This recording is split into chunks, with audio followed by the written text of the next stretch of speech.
For those of you who weren't here last week, we are in our second week of a new series called True Worship. But before we get into talking about true worship, gotta give credit to credit what's due. And I want to issue a challenge. Junior, if you will come up here and redo that dance move, I will have a leader take you downstairs for a cup of coffee and Pop-Tarts. Just throwing that out there. No? Okay, now to somebody else, I'll do this then. If somebody else wants to come up here and do the dance move, I'll give you guys some candy or something. Okay, so you one, anybody? Two, three. Okay, you guys come up here. Can we just play that video again? And then these guys are gonna just do the dance move. I think we should make this a dance move. We can call it the Junior or the JR. Here, you guys come up here. Let's take center stage. Right here, right here, right here. Hashtag JR. All right, good, whenever you are.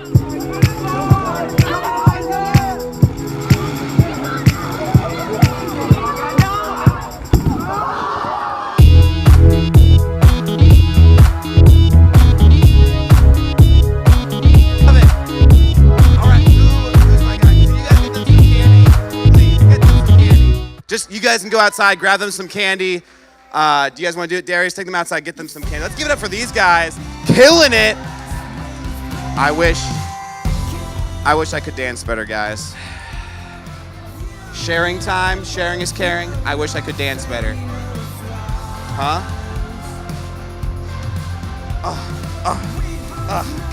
Got me. If you guys don't know, my name is Rich. I'm sorry to anyone. Oh no. Dang it. For you guys who don't know, we actually have a YouTube channel that we are uploading all of these embarrassing things that I do to. Hello, YouTube. So the internet, you can just enjoy that one. That one's for you. But if you guys don't know, my name is Rich. Like I said, we are in our second week of a series called True Worship. Last week, we learned how worship isn't just pretend. It's not just we come here as Christians and pretend everything is okay, and that's why we worship. It's not just coming here and kind of whining and complaining to God. Worship is actually really intentional. We do it on purpose to push through our problems, and we do it because when we worship and when we praise and worship, big things happen. But to be completely honest, man, you guys are getting it on over there in the corner. It's like a little social club over there. But for me, honestly, talking about worship, now if I was to be preaching a series on identity, oh my goodness, I'd be like Jabin Chavez meets John Gray up in this place, just sweating and shouting and getting the tissue and glory to God and just getting into it. I love preaching on identity. If we were talking about relationships, I'd be like a mixture of you broke your mom's favorite vase mixed with you haven't turned in any of your homework assignments. I can get very stern with that. I can get stern with that. When it comes to worship, guys, sometimes honestly, I don't know how to preach on worship. It's always been a subject that is confusing to me. It's always been a subject that has been difficult for me to teach on. And I've talked to people about this, and I've tried to get help on it. And I know that some people are just better at preaching at certain topics than others, but I think there's a reason maybe why worship is hard for me to teach. And I think honestly for myself, I think the reason why it's been hard for me to teach on worship is because until recently, I haven't really gotten a hold of why worship is important. To be completely honest, the devil realizes that worship is important. And the devil wants to keep us from realizing why worship is important. If you guys know anything about the devil, you might understand why, and we actually have a slide for this, why the devil understands the power of worship. We believe that the devil wasn't just when God was first there creating everything, the devil also existed. The devil at one point worked for God. He was his right-hand man. He was the second in command. The devil was, if God was Yoda, then he was Luke Skywalker. We're talking his second-hand man. The devil's job was actually to be in charge of all of the music in heaven. He was the angel in charge of praise and worship. And I think because of that, when the devil fell, and he fell hard, when he was fed up with doing things to make God better and said, you know what, I'm going to go my own way. I want to make this all about me and less about what he's doing. The devil realized that he could use music, and specifically that there's a power in worship that's available, and he wants to keep us from understanding how powerful worship is. Now, getting off topic maybe a little bit. I don't know if you guys, and actually, maybe we can go to this verse. Romans 7:8. Romans 7:8 has been one of my favorite verses of scripture for all time. Why? Because it sounds like I wrote this verse. Let me go ahead and just read this. Yes, I know that nothing good lives in me. I mean, nothing good lives in the part of me that is not spiritual. I want to do what is good. I really do. I really want to do what's right. I really want to do what's good, but I don't do it. I don't do the good that I want to do. I do the evil that I don't want to do over and over and over again. Anybody else feel the same way as me and this guy? Like, I know what's right and I want to do it, but just in the moment, something seems like I can't do it. Or like, I always look back and I think, oh man, I wish I wouldn't have done that. I know what's right. I know I shouldn't be doing this. This is like every single day of my life for me is this verse. I want to do what's right, but I don't. From the little things, I want to eat healthy and work out. Taco Bell's delicious. I want to get along better with people, but that person's being a real idiot. I want to go ahead and be better at this, but it's so much easier to do that. And in my life, I've found that every time I try to do what's right, I end up doing what's wrong. I think the reason why is because I am trying to fight 3 different versions of myself at once. I'm getting a little bit crazy. I understand that sounds a little bit weird.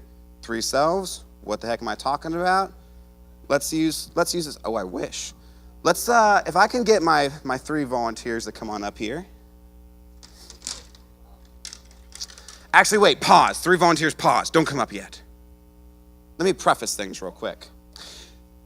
Before I get into talking about, and do maybe a little illustration, I want to talk about why it seems so difficult to do what's right. That's because there are 3 versions of ourselves, or 3 openings to ourselves. 3 things that make us who we are. That's our feelings, our thoughts, our broken iPads, and our emotions. I'm just kidding, it's not our broken iPads. But it is our feelings, our thoughts, and our emotions. These 3 things, feelings, thoughts, behaviors, these 3 things make up who we are. And oftentimes the struggle we have with trying to do what's right comes from these 3 areas. Because when we do one area right, when we have our feelings down, we oftentimes get our behaviors messed up. Let me explain what these are to give you a little bit more backstory into exactly what these 3 areas are. First off, starting with our feelings. Quick definition. If you really want to get to understand your feelings, here's how you do it. Understand that your feelings are easily affected by others. Ladies, that's why your best friend can come up to you and say, that outfit looks really good. And you can say, what do you mean by good? Just good? I slaved on this outfit. You just don't understand me. Or that, guys, this is why when we're playing basketball, playing football, and even when our teammate does something that's not intentionally bad, in the moment we can just get so just upset. Our feelings are y'all okay? Goodness. Wow. All right, feelings. We are easily affected by others. Now, our feelings control our mood. How we feel controls how we act. And often our feelings affect how we relate to those around us. Hello, your parents. When you are feeling a certain way, you sometimes flip out on those you truly care about. Your feelings control a lot. Now, let's talk about your thoughts. Your thoughts, the way you think. Essentially, thoughts is simply what goes in must come out. Your thoughts are made up of and are a byproduct of what you hear, what you read, and what you see. So if you're wondering why you've been feeling a little bit more depressed and suicidal lately, it's probably because you've watched 13 Reasons Why twice, and that's all you've been thinking about. You haven't always been depressed. You've just been watching a very depressing show. If all you listen to is super aggressive music that talks about fighting and talks about being in fights, talks about being aggressive, or talks about being just like, roar, I don't even know what to say. But if that's all you're listening to, that's probably where part of your anger issues are coming from. If all you've been listening to is music that's super moody and depressing and very much like, I need a boyfriend or I need a girlfriend, I don't want to be alone forever, blah, blah, blah, blah, that's probably why you've been feeling super lonely lately. Your thoughts are made up of what you listen to, hear, and see, but also our thoughts are controlled by our inner dialogue. No, you are not crazy. Everybody has that inner dialogue that they just go and fight with all day long, and our thoughts often affect our sense of identity. What you think about will become what you are. So if you think about your sense of value and how you feel like you have none and how I don't measure up to this person, eventually you will find that you don't like yourself. If you constantly say to yourself, even in the little things, I'll never get this play right, I'll never be able to be this guy on the team, the point guard, or I'll never be able to fill this position on the team, or I'll never make it onto this team, or I'll never pass this test, I'll never be able to play this song, then you will find that you won't, because as a man thinks, so he becomes. Finally, behaviors. Now, behaviors are the easy one to get. How many of you guys have a dog? Any dog owners in here? Yeah, my dog recently passed away. All right, dog people, I like it. Okay, I like it. Now, if you take some time, you can train a dog. Really, you can train a lot of animals to do some crazy stuff. I've seen videos of people training goldfish how to like swim through a maze a certain way and ring a bell. I've seen videos of people training a cat how to poop on the toilet. Hello, that sounds awesome. Are you able to train your goats to do anything crazy? You can train goats. You heard it here, folks. Goats can be trained. Our bodies are just as trainable as any animal that lives on the planet. We can train our bodies to do things. Our bodies learn how to survive and learn habits and patterns to help us survive. That's why you eat. That's why your brain automatically knows how to breathe. That's why track people, where are my track people at? That's why in the beginning of the season, it was terrible to start running just because you didn't have the habit. But once you got that habit down, it got easier and easier. People who lift or run drills for school, you know that the first few times you run that play, man, everyone's dropping their phones today. Oh my goodness. You know, the first few times you run that play, it's hard, but eventually you program yourself like a robot, like a machine to be able to run that play flawlessly. Playing guitar, playing piano, playing any instrument. The first few times you try to learn that chord, it's difficult, but the more you practice, you program yourself. Our bodies can be trained for better or for worse. Now, here's the bad thing, is oftentimes our bodies want to do what feels good.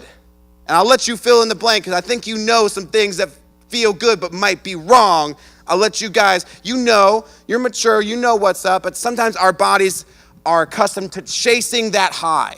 It feels good, I want to do it, I get addicted to it, I go back to it over and over again. It can be hard to break that cycle. So our self, once again, is made up of feelings, thoughts, behaviors, and it feels like you're fighting three sides at once. Now my volunteers can come up.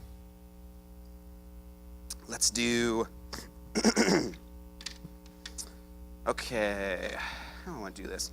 Let's do John, you can stand right here. Just go ahead and hold this little window. Darius, you can take the middle. And then Sarah, you can stand right here, hold this. Three windows into the self. So the three ways that something can enter into affecting me is it can either enter in through my feelings, enter through my thoughts, or enter through my behaviors. Likewise, if I'm trying to get these three areas down and control my whole self, this is where it gets difficult. Because when my mom tells me that I'm wrong about something, for me growing up, I had a lot of anger issues. I didn't like feeling embarrassed, feeling like I was made a fool of, or feeling wrong.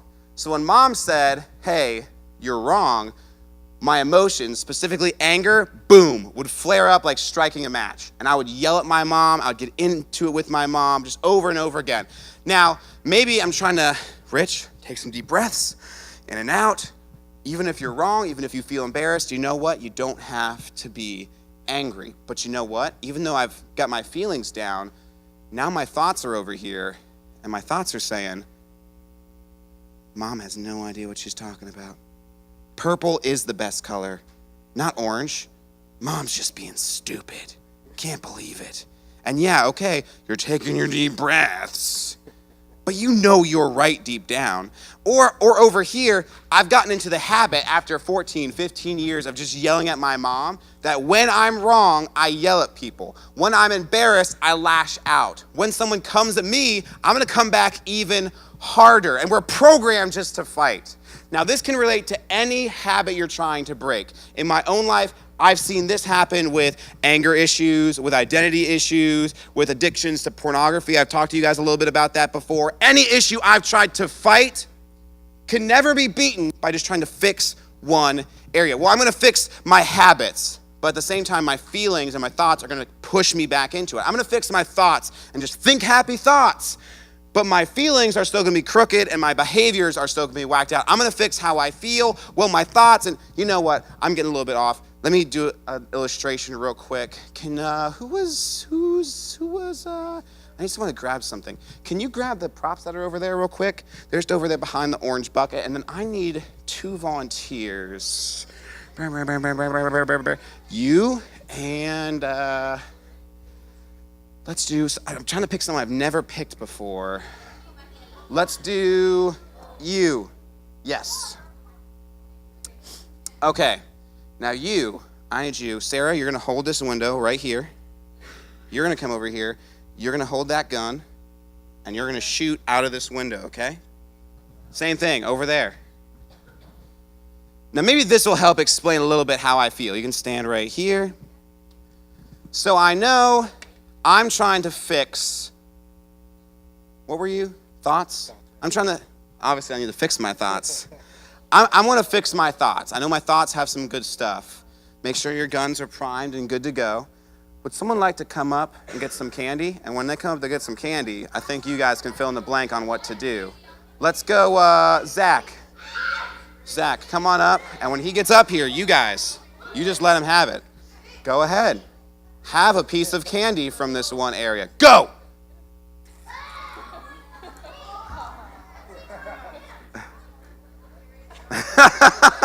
Okay, go.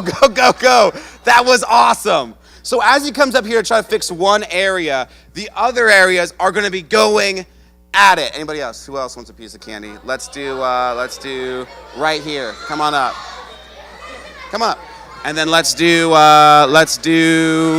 back in the back. Yeah, come on up. Go ahead, have a piece of candy. Go. Oh, you got some. Okay, here comes another one, and let's do one last one as he gets his piece of candy back in the back. Red shirt, come on up. Get him. These guys are taking it like troopers. Are you coming? Yeah, you can stay there for a little bit, and you can think, I'm going to fix my thoughts, but after a while, it's just going to be too much. All right, all you guys can have a seat. Thank you, everybody, so much for helping out. Ah, man. Ooh, sorry.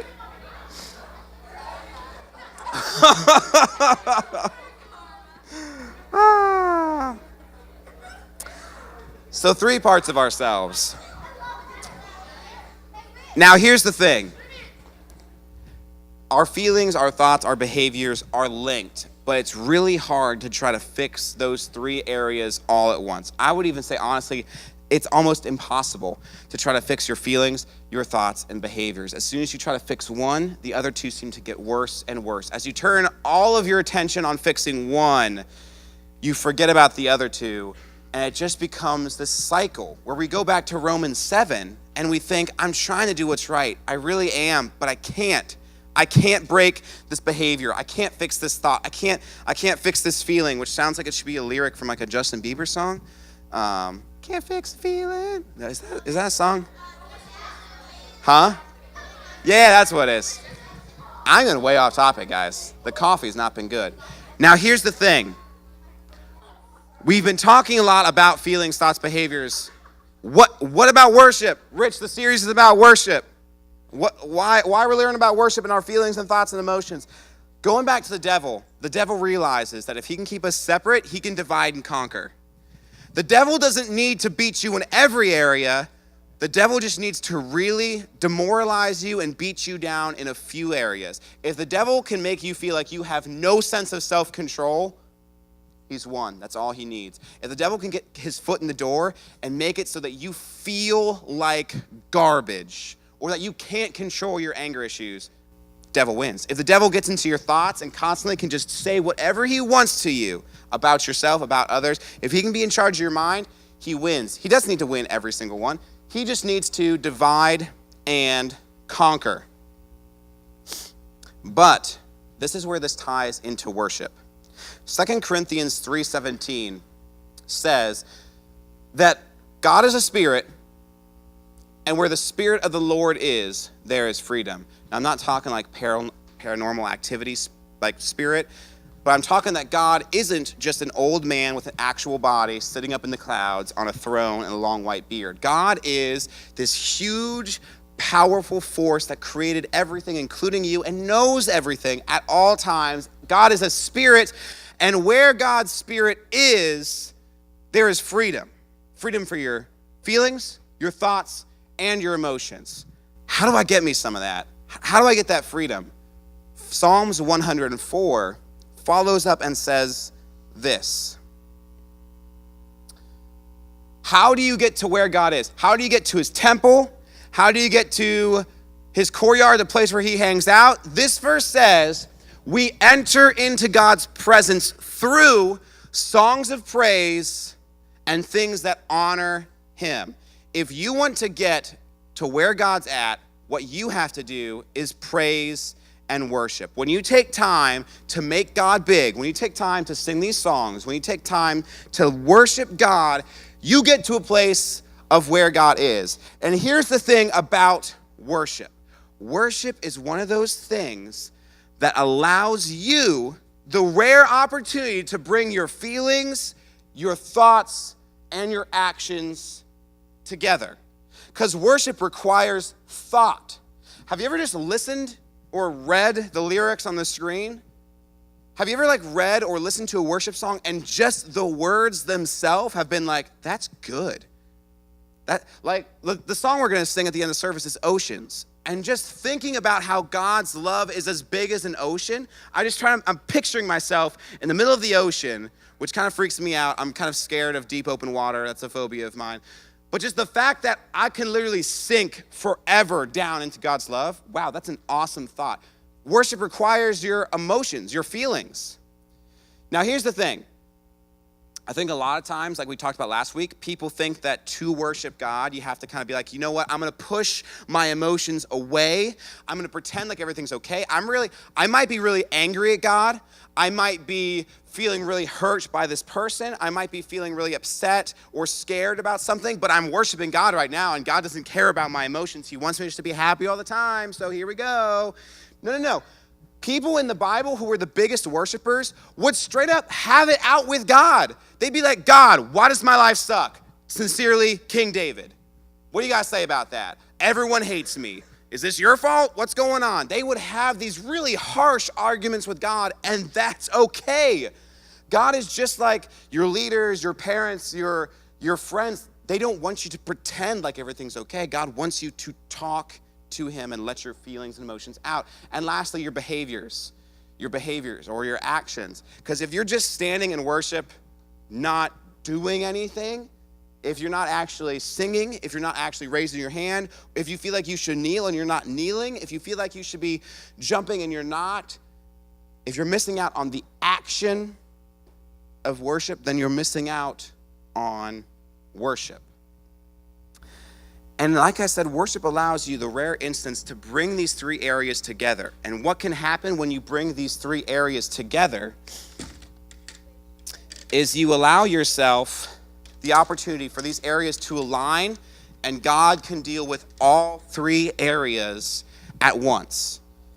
He doesn't have to worry about doing them one at a time. Because you've brought your feelings, your thoughts, and your emotions together, God can fix them. So this is what you have to do if you want to give God easy access to all of your life. Obviously, you have to worship, and the band can come on down. But when you worship, these are the three things you have to do.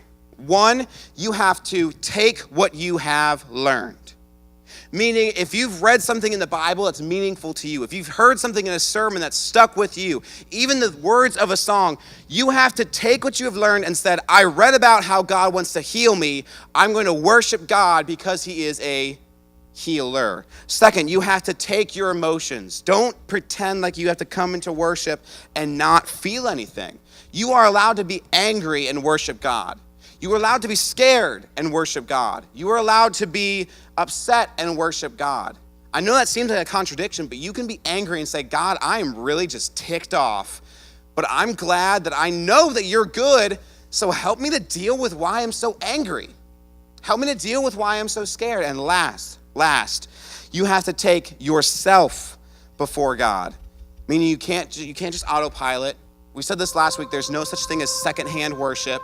There is no secondhand high. If the people around you are worshiping and you're not, then you're missing out on something they're tapping into. It's kind of like saying that I've got my charger sitting next to an outlet, so that must be okay. No, you gotta plug in. Come on, it's simple stuff.